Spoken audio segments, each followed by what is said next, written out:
Good afternoon, everyone, and welcome to today's webcast, Cutting Through the Noise, How to Turn Your Reports from Numbers to Insights, hosted by Convenience Store News and sponsored by Paytronix.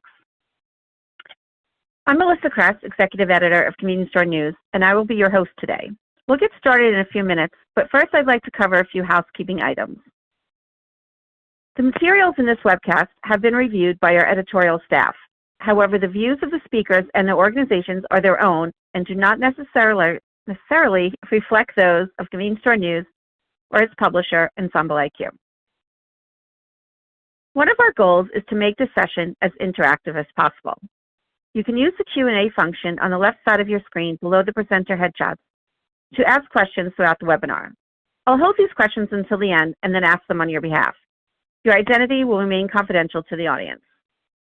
If we don't have time to answer all the questions, we will follow up with you after the session concludes via email. You can also use the section if you have any technical questions about the webinar itself, and you'll get a direct reply from our webinar producer. At the end of the event, we'll have a webcast evaluation survey. We encourage you to provide feedback using this feature. And if you wish to review this webcast or share it with your colleagues, a replay will be available within 2 hours for many platforms. So now let's move on to the presentation. Cutting Through the Noise, How to Turn Your Reports from Numbers to Insights, sponsored by Paytronix.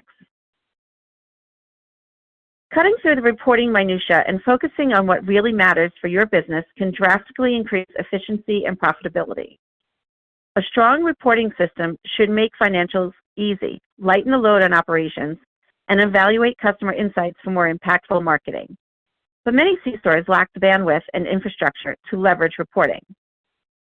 Whether you're reporting redemptions to qualify for special vendor-funded promotions, tracking inventory and missed shortages, or dialing in marketing campaigns to provide a personalized experience, every successful guest engagement strategy relies on a robust data set and a reporting approach that minimizes noise. Today, Jeff Hoover, the Director of Convenience Store Strategy at Paytronix, joins us to discuss how convenience stores can leverage reporting to minimize their loyalty liabilities, why data is key for informing operations and tracking inventory, and how reporting can power a personalized guest experience. Our moderator today is Ryan DeLillo, a content specialist with Paytronix. In his role, he provides insights on industry trends and best practices in guest engagement. Please welcome Ryan to kick off today's presentation. Melissa, thanks so much for the introduction, and thank you all for joining us for this afternoon's presentation about cutting through the noise, how to turn your reports from numbers into insights. I'll start out with a brief look at today's agenda. Our presentation is going to begin looking at some of reporting basics, talking about why reporting matters and why it's unique for C-stores, and also addressing what all of these reports sort of boil up to in sort of in key KPIs, and then we'll look at reporting in a sort of 3-stage level, and Jeff is going to help walk us through these. We'll start with basic reporting, then we'll look at strategic, and then we'll look at advanced. And then we'll conclude with a Q&A at the end. For all those online, please feel free to drop in questions at any point along the presentation. We'll get to them at the end. So without further ado, Jeff, thank you so much for joining us today, and I'm so happy to be talking about reporting. It's one of the main subjects within your wheelhouse, but it is kind of an at-large concept, and you and I have kind of boiled it down to 2 main types, and I'm wondering if we can start by just learning how can you explain the KPI reporting versus campaign reporting, and how do the 2 relate? Yeah, thanks, Ryan. And yeah, we work with clients on this every day, right? And it is a very broad topic. We're going to talk about some aspects of reporting and some of the prominent ways we look at it with our clients, but there are a lot of other conversations and discussions can be had here. So in terms of why reporting matters, I think as with any large investment that a retailer is making, in this case with loyalty, you want to make sure that you are, tracking what's happening with that investment, able to justify that investment. I think without a real solid approach to how you're going to do that and alignment internally, these programs can, tend to fall looked at more as just a line of cost, right? A cost center versus, what we like to look at is how can it really enhance behavior with customers and become something you look at as a profit center. But, reporting is really critical to that. Alignment on what success looks like from the leadership team down to the team members, executing this in store is critical. So there's no disagreements on was this successful or not. And from a KPI perspective, we want to help track the growth of these programs and the participation and making sure they're healthy and driving new blood in. And, C-stores have a unique challenge. We work with a lot of restaurant clients here at Paytronix and quite a few C-stores as well, but the business on the C-store side is extremely different. You not only have, what's happening out of the pump, but everything that's in your store. And you're a storefront for hundreds of CPG brands, if not thousands, all of which want data from you and are willing to pay for some of that data. So we'll get into that a little bit more, but that's just a little bit about, I think, sort of why it's so important and why these stores are unique in trying to drive that primarily a gas customer in to become a more robust in-store customer and showing the impact of that. Thanks, Jeff. So looking at that project, I think we were trying to narrow it down into two types of reporting just to talk about in today's presentation. And you mentioned that the top kind is KPI reporting, kind of looking at your loyalty program performance overall. And then sort of digging more into the minutia of campaign to campaign reporting. How do these two types vary? And how do they sort of support one another? Yeah, so in terms of KPI reporting, a couple of key examples on the right. Especially when launching a program, we feel that, probably 80% plus of your time as it relates to, the strategy and analytics associated with the program should be on just driving participation and monitoring the growth in that. In KPIs, key performance indicators are, such as penetration rate and the conversion rate, the rate at which you're driving new customers into the program, are really critical early on. Or, if you say have a more mature program, but just have never gotten over sort of the hurdle of that first 5 to 10% of customers. We really want to focus on KPI reporting and the tracking of that and setting goals to be about getting to at least 15, 20% penetration and beyond.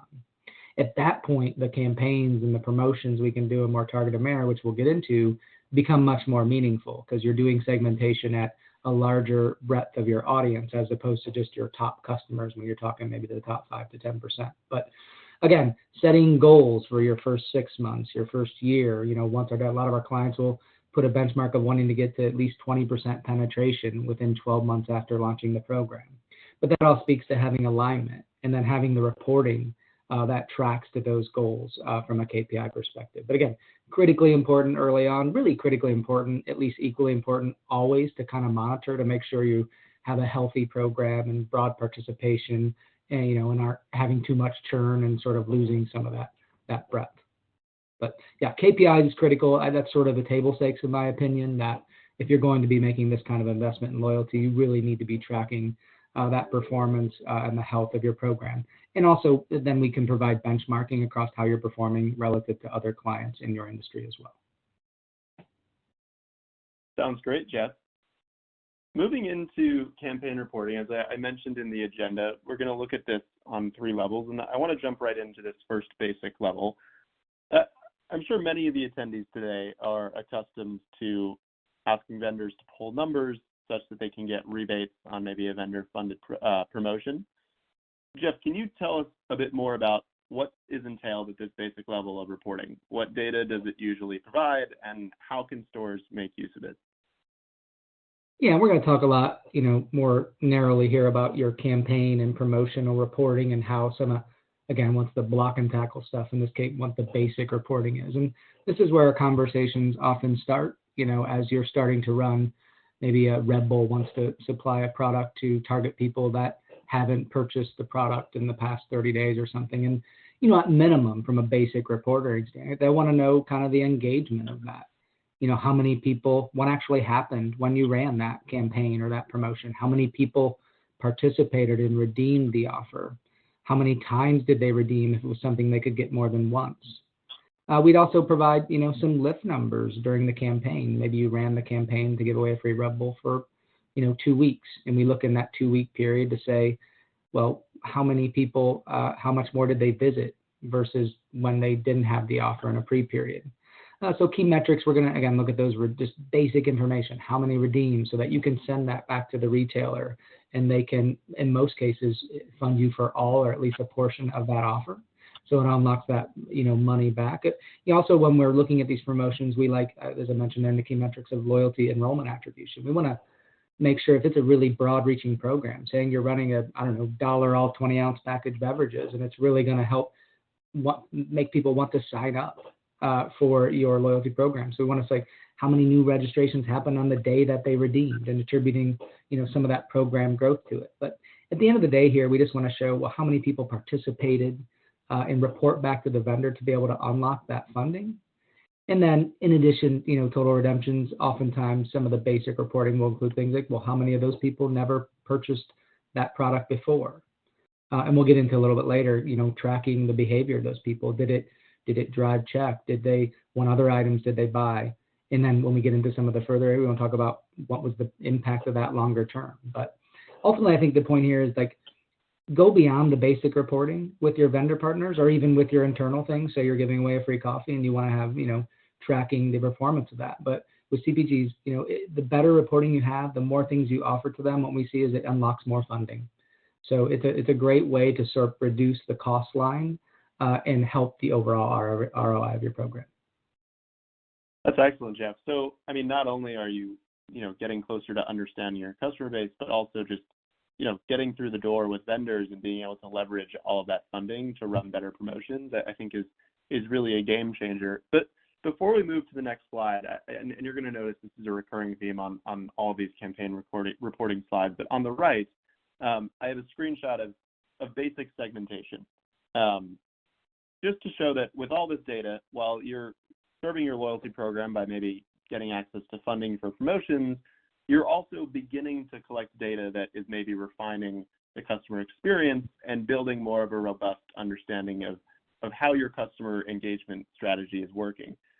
Jeff, under just kind of the basic segmentation here, the curves in front of us, how can brands utilize this data to directly inform their marketing decisions, maybe just on a short-term basis?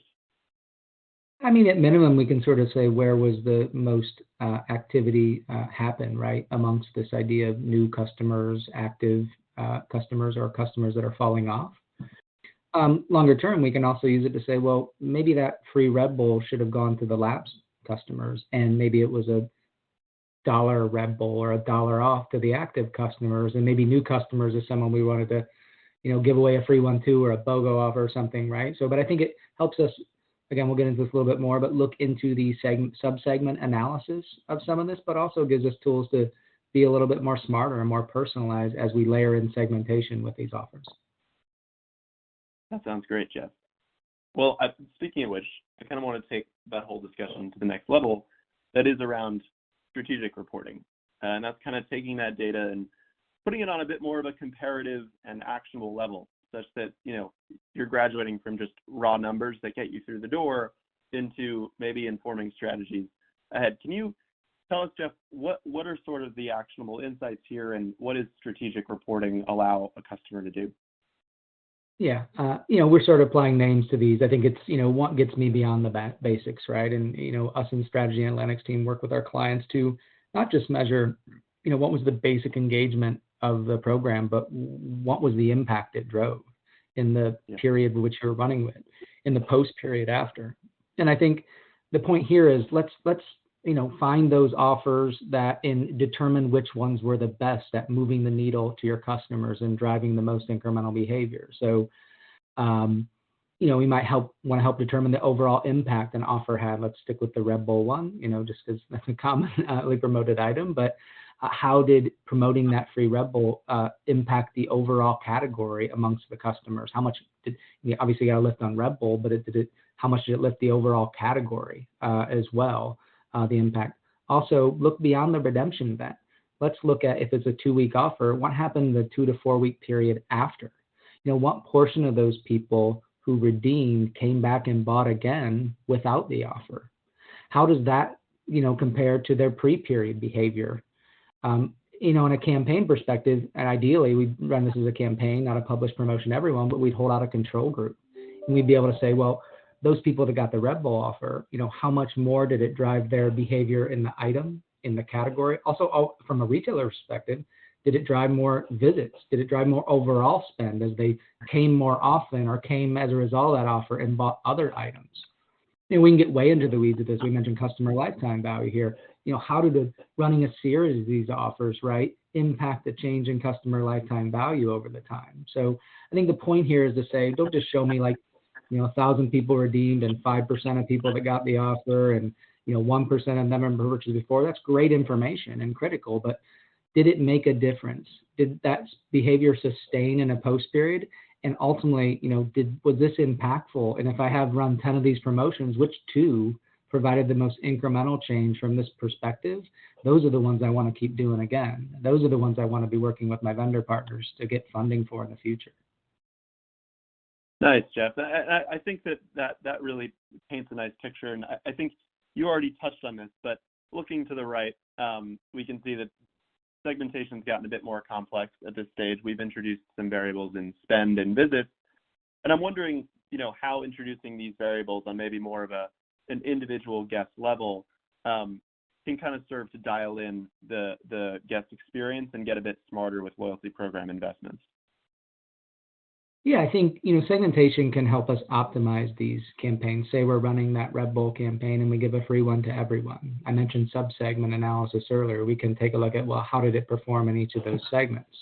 And based on that level of analysis, how might that change how we offer that product? For some clients, we've developed custom segmentation for a particular category. Let's say for energy drink, right? Let's not just show people that have not bought Red Bull. Let's show people that used to buy and now buy. They're lapsed on Red Bull or lapsed on energy. Let's bucket a group of light or maybe bronze sort of Red Bull users versus gold or platinum Red Bull purchasers or energy drink purchasers. And how can that help us evaluate and also more target these offers to enhance the return on investment going forward? So segmentation is really something to look at in terms of identifying where things are performing better, but then also using that to change how you approach it going forward to be, smarter about it and ultimately achieve a better ROI. Absolutely.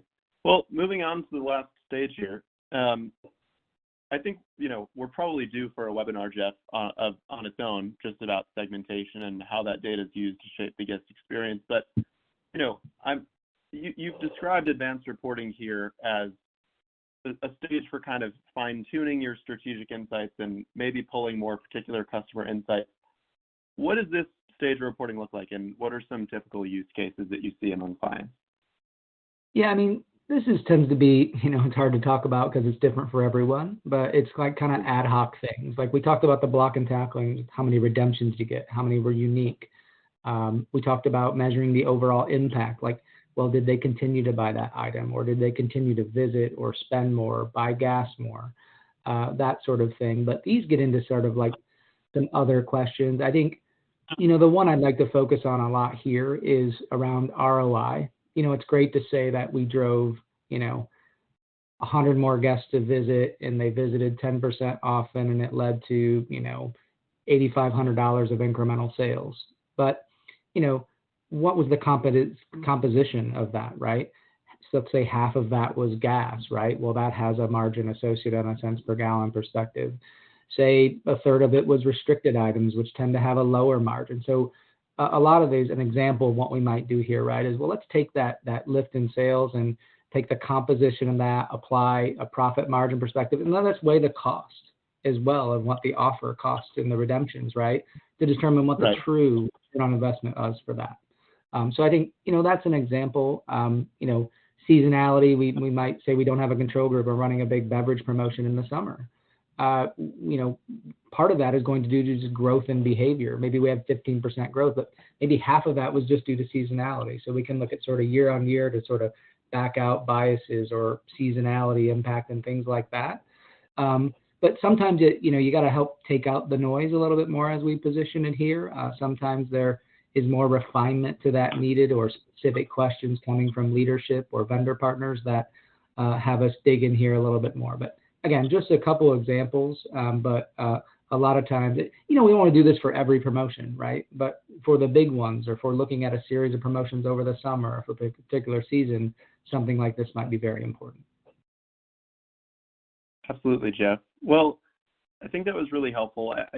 One thing I think that's important to underline that you flagged is we sort of put names on these different stages of reporting, but really it's kind of about tying it all together and marrying both, the most raw of numbers up with more higher level insights, such that, you get kind of that cycle of data intake and then actionable analytics.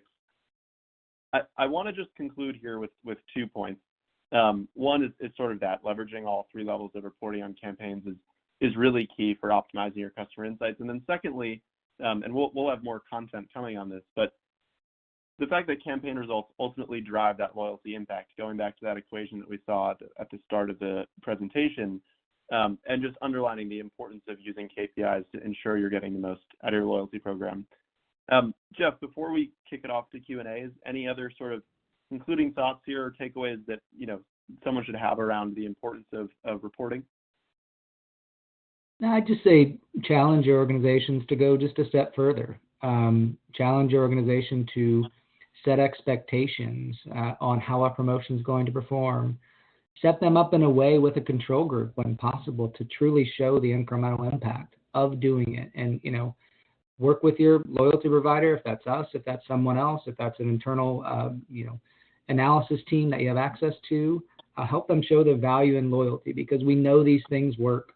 We know we're trying to do a lot. It's important to sort of determine the ones that are the best and then make those a standard part of your process. So that's all I'd say in that regard. But yeah, I mean, there's a breadth of information out here that is super impactful, but just got to, focus on the right things and share the stories internally. Thanks so much, Jeff. Well, Melissa, I'll kick it back to you for a Q&A. All right. Well, thank you very much, Ryan, and thank you, Jeff, for your insights today. So as we begin with today's Q&A, please remember to submit your questions using the Q&A feature on the left side of the screen. Also, if we run out of time, we can get to your questions later on via email. And for anyone who is listening to this, on demand, or if you're sharing it with colleagues after the event, feel free to reach out to me at MCRES Ensemble IQ, and I can pass along any questions to Ryan and Jeff. Also, at the end of the questions, at the end of the event, don't forget to fill out the survey. We really do appreciate your feedback on the event. So moving on. So the first question, how does reporting impact the guest experience? Is that how does it impact the guest experience, Melissa? Is that what you said? Right. It's great for internal purposes, but how does it impact the guest experience? Yeah, I mean, the guest, might not ultimately directly see the impact, right, of reporting, but I think if we do some of the things we talked about earlier, and make sure that we're finding the promotions that are very impactful. Impactful means it's good for your business. It generally, and almost always, exclusively means it's good for the customer as well, because it's meaningful to them and they're seeing the value and they're redeeming. So I think how it makes them is if you're doing this, you're identifying the programs that are valuable to you and valuable to the guests. I think that's going to result in a better experience where there's better personalization of their offers, more meaningful offers, and things like that. I think you have to be a little cautious. It doesn't have to drive incremental behavior. You have to be careful of not getting offers out to a customer that only offers things that they don't currently do. But if you have that sort of good mix of incremental and sort of retention-based offers, I think it's ultimately going to lead to a better guest experience. So what are some mistakes or issues you see in how clients approach reporting? I would say, kind of sticking to the basics to kind of tie back to our presentation. I think obviously it's critical. You might have a vendor partner that, they just want to know how many of those Red Bulls were redeemed, right? And show me the transaction information and which flavors they bought and things like that. But I think we know for one specific client actually that they unlocked a whole nother source of funding with the vendor partner because they had no idea the other things we could provide that we talked about in some of the strategic reporting. And they probably knew we could provide it, but maybe they just didn't know to ask. And all of a sudden, they were able to unlock other dollars from their analytics group within that particular vendor partner, because we could show them how this moved the needle longer term and post-period behavior, and they had value in that. So I think, I think just pushing to the next thing, asking your partner or your internal teams if you can provide that meaningful data that shows how it changed behavior longer term, and then sharing that out with internal constituents as well as your vendor partners. So another question we have from the audience, Jeff, is, are KPIs used to influence store layouts and building customer baskets? Do you know? Yeah. If you're not having tracking penetration in store, right? If you don't have strong participation in store, obviously that's a metric that can, help encouraging more people. Maybe you change your published programs or your benefit to make it more compelling for guests to identify themselves in store. And, that in turn can help, draw more value into that in-store customer. Is that answering the question, or was there?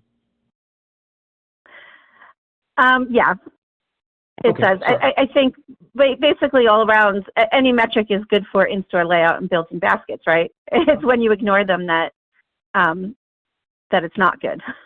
Yeah, we often develop KPIs sort of we talked about at the very broad, participation in the program level, but we can obviously develop KPIs around certain category performance and find out. I know some clients have seen the items that tend to pop with our loyalty customers and using that to influence the layout of those items. I know one particular client, this is not necessarily unique, but had, the bulk of their customers were energy drink customers, and they had great, AM day part customers, and they used that to sort of increase the layout of their end caps and things associated with energy drinks. So I think it's important to look at loyalty and how that impacts, because a loyalty customer, I think, is your ideal customer. And if you can use insights from that to influence store layout, that might attract more customers like that. So another question we have, how do you leverage insights to sell a new item?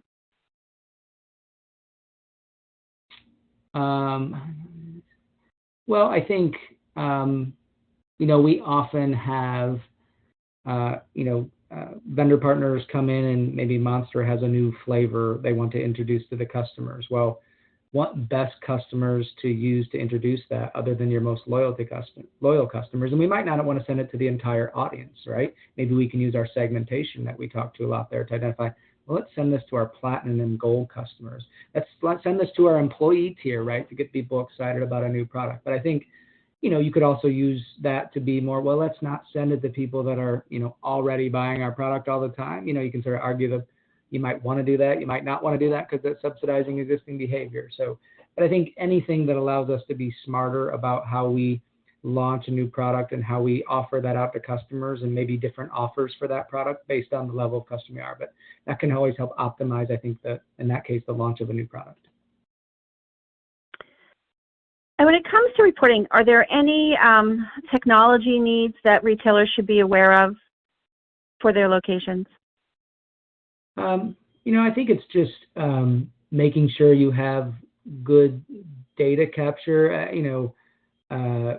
I think having, it's not necessarily technology, but we found that, sometimes customers that don't have a strong value proposition for customers identifying them in store might identify themselves at pump, maybe to get a 3-cent everyday discount, but they come in store and it's, not compelling, so they might not identify themselves. I think not technology, but it's making sure your program is set up to convey the importance of identifying yourself and the value in identifying yourself, because in those cases where we're not doing that and we're not using technology to capture those data points, we lose visibility to the profile of that customer, and the impact we can have from delivering insights and actionable sort of recommendations becomes dampened because we don't have a complete view. So I hope that answers the question to some extent, but it's about using technology to help us get smarter as well after that about how we target those customers based on that data. Okay. Well, great. Thank you very much.